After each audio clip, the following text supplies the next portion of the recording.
বড় মেয়েটা 7 বছর রানিং চলছে বয়স, হঠাৎ করে ওর সর্দি কাশি বুকের ভিতরে জমে খুব সাংঘাতিক একটা মারাত্মক সিচুয়েশান তৈরি হলো। আপনারা হয়তো অনেকে নেটে দেখেছেন, সব কান্নাকাটি করছে মায়েরা। বললেন ডাক্তার বলে দিয়েছে ছুটি দিয়ে দিচ্ছে, ইচ্ছা করলে রাখতে পারেন, নাহলে বাড়ি নিয়ে চলে যেতে বলেছে, মনে আর থাকবে না দুনিয়ায়। আমি সঙ্গে সঙ্গে ঘেমে গেছি, কথাটা শুনে না ঘেমে গেছে। এই টেনশানে, মেয়ে মারা যাবে এই টেনশানে নয়, যে ডাক্তারকে কে বলল। কথা বুঝাচ্ছে না? আমার মেয়ে দুনিয়ায় থাকবে না থাকবে না, এ ডিসিশন কার? জোরে বলছেন না? ডাক্তারকে কে বলল যে মেয়ে থাকবে না? ডাক্তার তো একজন মুমিন নন। তাহলে আমার আল্লাহর প্রতি ঈমান আছে, আমার ঈমানদার, আমি ঈমানদার, আমি জানতে পারলাম না, বেঈমান জেনে গেল, তাহলে আমার ঈমান আনাটা কি বৃথা? এই টেনশনে ঘাম ধরছে কিন্তু আমার গা দিয়ে। আমি ডাক্তারকে একটু স্থিতি হয়ে মুখে পানি ছিটিয়ে আমি বললাম, ছুটি দিয়ে দেন, পিসি দেন।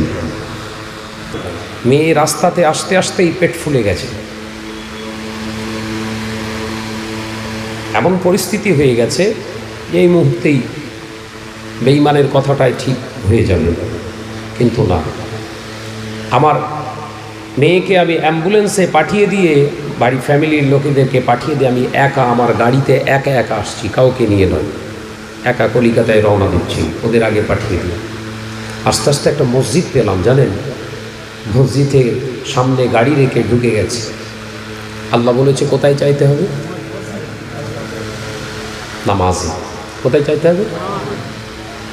আমি সেদিন না, আমার অন্তরটা অন্যরকম হয়ে গেছিল, মানে আল্লাহর সঙ্গে যেন আমার বোঝাপড়া একটা বিষয় তৈরি হয়ে গেছিল। তো আমি মসজিদে গিয়ে 2 রাকাত নামাজ আদায় করে আমি বললাম, আল্লাহ, ওরা বলছে বাঁচবে না, তুমি বলোনি। ওরা তোমাকে মানে না, আমি তোমাকে মানি। তুমি ওদেরও মালিক, আমারও মালিক। ওরা তোমাকে মানে না, আমি তোমাকে মানি। ডিসিশন তোমার, থাকবে না যাবে। তবে জানি মুত্তাকিনকে কোথাও ঠকাওনি। একবার জোরে বলুন মুত্তাকি বাবা, জোরে বলে আল্লাহর কাছে চাইবেন, আল্লাহর কাছে চান। আপনার চাওয়া, আপনার পাওয়া সব আল্লাহ মেটাতে পারে। আমি শাহনওয়াজ, এখন আমার প্রয়োজন কিছু, আমি আল্লাহর কাছে না চেয়ে কারুর কাছে যখন চাইতে যাব, সে আমাকে একবার দেবে। আর ভান্ডারে যত থাকবে তার থেকে যত সামান্য দেবে। দ্বিতীয়বার যখন চাইতে যাব দেবে, কিন্তু তার আগে একটু গরম দেবে। কথা বলছেন না কেন? এই তো সেদিন নিয়ে গেলি, আবার কি হলো? দ্বিতীয়বার হয়ে গেল, তৃতীয়বার যখন যাবেন অত দরদ দেখানো যাবে না। আর আল্লাহর সিস্টেম হলো, বান্দা না চাইলে আমার রাগ হয়। একবার জোরে বলুন। জোরে বলছেন না? আওয়াজ দেন। আল্লাহ বলছে, তোরা আমার কাছে চা চা। আল্লাহ চেয়েছি, চা চাচ্ছি, চাচ্ছি, চাচ্ছে না বান্দা। আল্লাহ ফেরেশতাদের বলছে, বান্দারা চাচ্ছে না, তার মানে রেগে যাচ্ছে। একবার জোরে বলেন না, একবার জোরে বলেন না। আল্লাহর সঙ্গে সম্পর্ক নেই। অজিরা বসেন। আল্লাহর সঙ্গে সম্পর্ক আমাদের নেই। চাওয়া সম্পূর্ণ আলাদা সাইটে চলে গেছে। রিসেন্টলি আমার নিয়ে একটি পরীক্ষা আপনাদের বলছি। আমার বড় মেয়েটা 7 বছর রানিং চলছে বয়স, হঠাৎ করে ওর সর্দি কাশি বুকের ভিতরে জমে খুব সাংঘাতিক একটা মারাত্মক সিচুয়েশান তৈরি হলো। আপনারা হয়তো অনেকে নেটে দেখেছেন, ওয়াজ করতে করতে পালিয়ে গিয়েছেন। তো বাড়ি থেকে হসপিটালে নিয়ে গেলেন বসিরহাট, ওখানে যে বদরতলায় ভর্তি করে দিয়েছেন, অ্যাডমিট করিয়েছেন। ওখানে অ্যাডমিট করানোর পরে ডাক্তারেরা সব পরীক্ষা নিরীক্ষা করে বললেন, এ ঘরে নিয়ে চলে যান। কেন? এ আর বাঁচবে না। ইমানি পরীক্ষা শুরু হয়ে গেছে। বলো, এ কথা বুঝতে পারছেন না? ডাক্তার কি বলছে? এ আর বাঁচবে না, 2-1 দিন থাকবে, শেষ হয়ে যাবে। আমি সেদিন বসিরহাট গোটরা বলে একটি জায়গায় ওয়াজ করছে, উঠেছি মাত্র 23 মিনিট জলসা করেছি।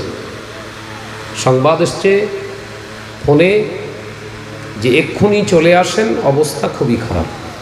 আমি কমিটি সাহেবাদেরকে বললাম, এই পরিস্থিতি ভাইজান আমাদের জলসা দরকার নেই, আপনি আগে মেয়ের কাছে যান, ভালোবাসেন আপনারা, কথা ঠিক না বুঝে বলে। তো আমি চলে গেছি, গিয়ে আমি বললাম কি হয়েছে, সব কান্নাকাটি করছে মায়েরা। বললেন ডাক্তার বলে দিয়েছে ছুটি দিয়ে দিচ্ছে, ইচ্ছা করলে রাখতে পারেন, নাহলে বাড়ি নিয়ে চলে যেতে বলেছে, মন আর থাকবে না দুনিয়ায়। আমি সঙ্গে সঙ্গে ঘেমে গেছি, কথাটা শুনে না ঘেমে গেছে। এই টেনশানে, মেয়ে মারা যাবে এই টেনশানে নয়, যে ডাক্তারকে কে বলল, কথা বুঝাচ্ছে না? আমার মেয়ে দুনিয়ায় থাকবে না থাকবে না, এই ডিসিশন কার? জোরে বলছেন না? ডাক্তারকে কে বলল যে মেয়ে থাকবে না? ডাক্তার তো একজন মুমিন নন। তাহলে আমার আল্লাহর প্রতি ঈমান আছে, আমার ঈমানদার, আমি ঈমানদার, আমি জানতে পারলাম না, বেঈমান জেনে গেল, তাহলে আমার ঈমান আনাটা কি বৃথা? এই টেনশনে ঘাম ধরছে কিন্তু আমার গা দিয়ে। আমি ডাক্তারকে একটু স্থিতি হয়ে মুখে পানি ছিটিয়ে আমি বললাম, ছুটি দিয়ে দেন, টিসি দেন, রেফার করুন। মানে কোথা নিয়ে যাবেন? আপনি করুন। বলে লিখতে হবে তো। আমি করুন, আরজি কর করে দিন। ওই রাত্রে চলে গেলাম, আরজি করে যেই ওখানে ভর্তি করে দিলাম। মেয়ে রাস্তাতে আসতে আসতেই পেট ফুলে গেছে, এমন পরিস্থিতি হয়ে গেছে যে এই মুহূর্তেই বেঈমানের কথাটাই ঠিক হয়ে যাবে। কিন্তু না, আমার মেয়েকে আমি অ্যাম্বুলেন্সে পাঠিয়ে দিয়ে, বাড়ি ফ্যামিলির লোকেদেরকে পাঠিয়ে দিয়ে আমি একা আমার গাড়িতে একা আসছি, কাউকে নিয়ে নয়, একা কলিকাতায় রওনা দিচ্ছি। ওদের আগে পাঠিয়ে দিই। আস্তে আস্তে একটা মসজিদ পেলাম, জানেন, মসজিদের সামনে গাড়ি রেখে ঢুকে গেছে। আল্লাহ বলেছে কোথায় চাইতে হবে? নামাজে। কোথায় চাইতে হবে? আমি সেদিন না, আমার অন্তরটা অন্যরকম হয়ে গেছিল, মানে আল্লাহর সঙ্গে যেন আমার বোঝাপড়া একটা বিষয় তৈরি হয়ে গেছিল। তো আমি মসজিদে গিয়ে 2 রাকাত নামাজ আদায় করে আমি বললাম, আল্লাহ, ওরা বলছে বাঁচবে না, তুমি বলোনি। ওরা তোমাকে মানে না, আমি তোমাকে মানি। তুমি ওদেরও মালিক, আমারও মালিক। ওরা তোমাকে মানে না, আমি তোমাকে মানি। ডিসিশন তোমার, থাকবে না যাবে। তবে জানি মুত্তাকিনকে কোথাও ঠকাওনি। একবার জোরে বলুন মুত্তাকিন মুমিনদের তুমি ঠকাও না, এটা তোমার ওয়াদা। দোয়া করে চলে যাচ্ছি, গিয়ে ওখানে গিয়ে দেখলাম ভর্তি এখনো হয়নি। আমি যাওয়ার সাথে সাথে ওখানে ভর্তি করিয়ে নিল। চেক আপ ইমার্জেন্সিতে ভর্তি করে দিয়ে 2 দিন থাকার পরে চেক আপ করে বললেন, মেয়ে আস্তে আস্তে স্বাভাবিকের দিকে আসছে। সেই মেয়ে এখন বাড়িতে খেলছে। ইমানি পরীক্ষা। এই কনফিডেন্স আপনাদের ভিতরে আনতে হবে। ইজ্জতের মালিক আলী, রেজেকের মালিক আমার আল্লাহ, হায়াতের মালিক আমার আল্লাহ, প্রতিটা উন্নয়নের মালিক হলো আমার আল্লাহ। এই বিশ্বাসের উপরে যেদিন আপনি এক লাইনে দাঁড়াতে পারবো, এ জমিনের মালিক আল্লাহ, জমিনের দায়িত্বটাও দেবে মুমিনের হাতে।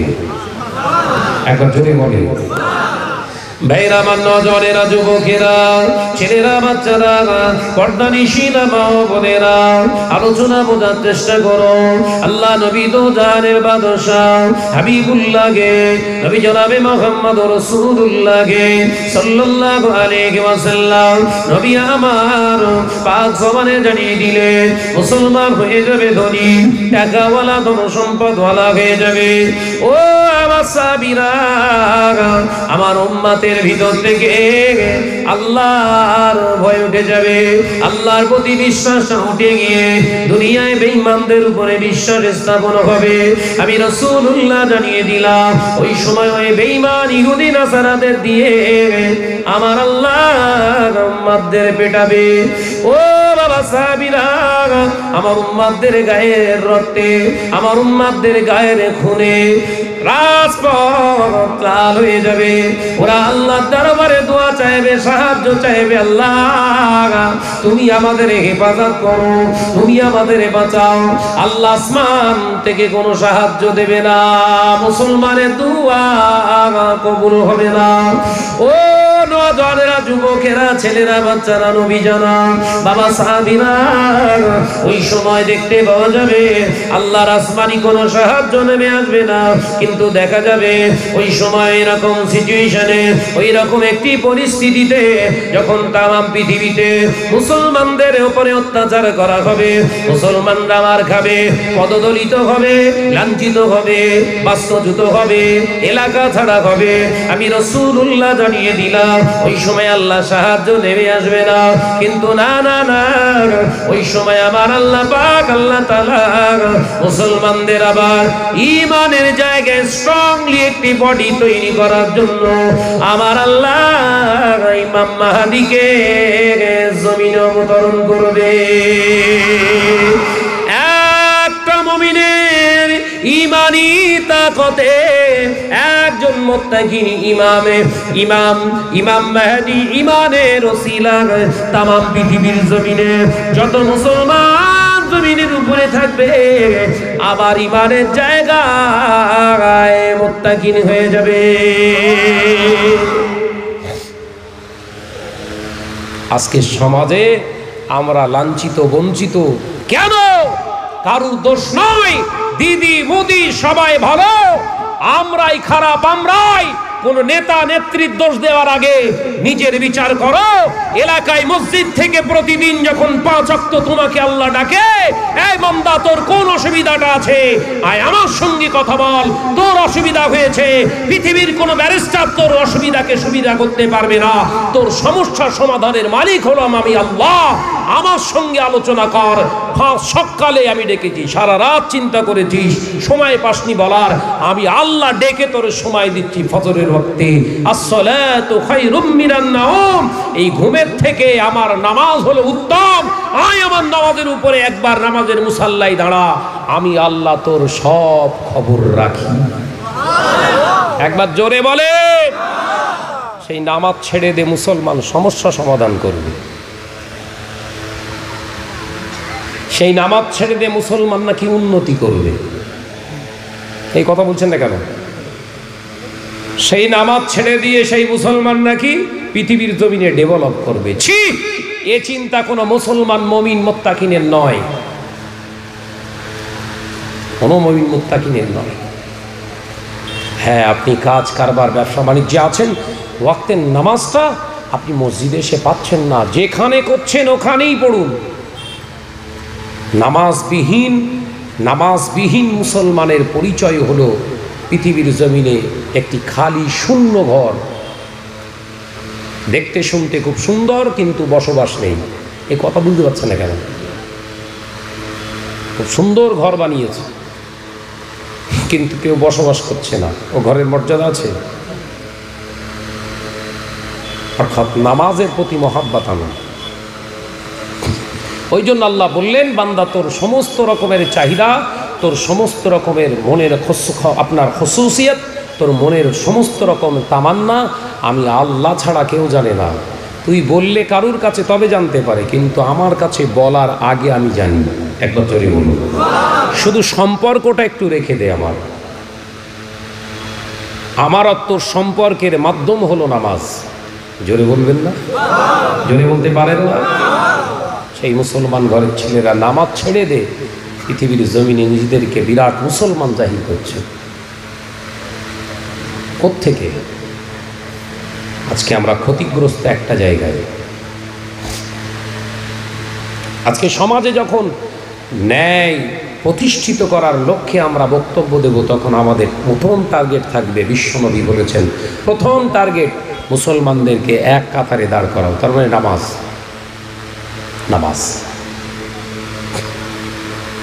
আজকে সেই মুসলমানদের মেজরিটি পার্সেন্ট বেনামাজি। এ কথা বলছেন না কেন? আপনাদের কালীতলায় কি হয়েছে আমি জানি না, হাজিপাড়ায় চিন্তা করেন।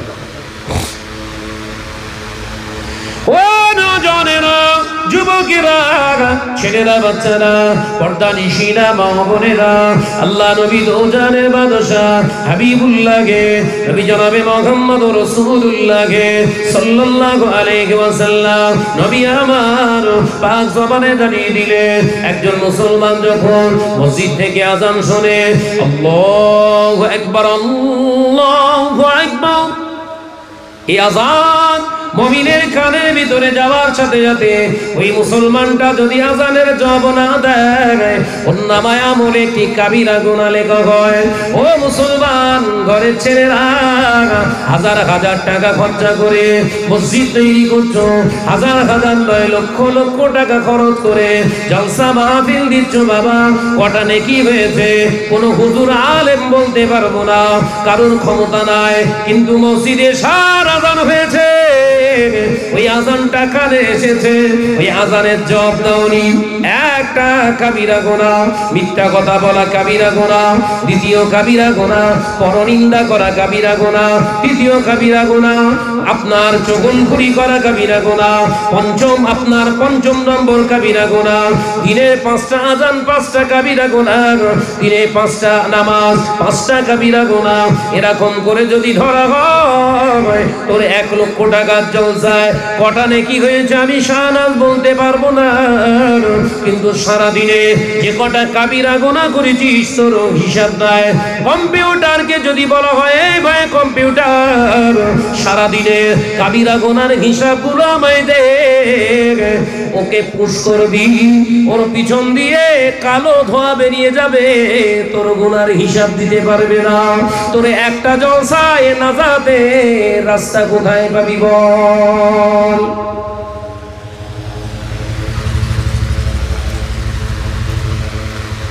আজকে জলসা আমরা আমার ভাই সোনার মানিকেরা দিচ্ছে, কটা নাকি হবে কারোর ক্ষমতা নেই বলা। কারণ কতবার সুবহানাল্লাহ বলেছি, কতবার আল্লাহু আকবার বলেছি, আলহামদুলিল্লাহ বলেছি, কলেমা পড়েছি, দরুদ শরীফ পড়েছি, নাত শরীফ পড়েছি, কোরআনের আয়াত পড়েছি, শুনেছি, সব নেকি নেকি নেকি নেকি। রাখার পাত্র যদি ছেঁদা হয়